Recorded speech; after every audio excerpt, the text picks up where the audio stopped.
6 Signs of Good Corporate Governance. A strong corporate governance framework will align the interests of the company and its community to maintain high levels of trust and satisfaction among customers and stakeholders. Here are the 6 signs that your company has good corporate governance. 1. Registers of members. Every incorporated private company in Singapore will have to keep an electronic register of members with the Accounting and Corporate Regulatory Authority with effect from their BIS file and launch date. The register will contain company information, shareholders, and shares information. 2. Clearly defined roles. For your company to operate effectively and efficiently, you must have clearly defined the respective roles of both management and business owners. According to the Companies Act, the business of your company should be managed under the direction of its directors. 3. Appointment of able directors.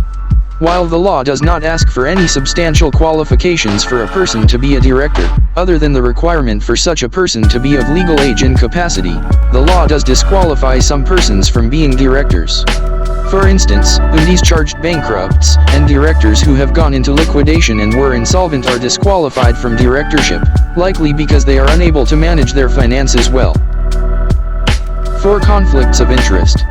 Your company directors should not abuse their directorial power, for instance, by providing loans or financial assistance to their family members or other director-related companies, except under specific circumstances. Your company directors should also be required to disclose conflicts of interest, as well as potential ones, and allow shareholders to approve matters relating to such situations. 5. Shareholders' protection.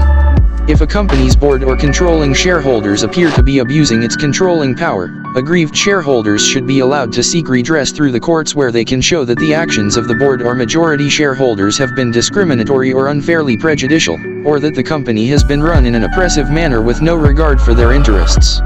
This will directly protect your shareholders, especially minority ones. 6. Corporate reporting and audit. To provide stakeholders with access to accurate and relevant information for informed and timely decision-making, companies should ensure the proper maintenance and audit of accounting information. Corporate governance is not about checking boxes. Companies must be guided by strong fundamentals and a robust corporate governance culture to ensure sustained performance. All levels of leadership in your company must walk the talk and take responsibility in adopting ethical business practices. Engage a reliable corporate secretarial services provider. Every company in Singapore must appoint a company secretary. A corporate secretary's role is not just about setting up meetings and preparing minutes, but rather, stay up to date on the latest corporate legislation and regulations to ensure compliance. They are also expected to guide the board on their legal responsibilities and offer advice on corporate governance.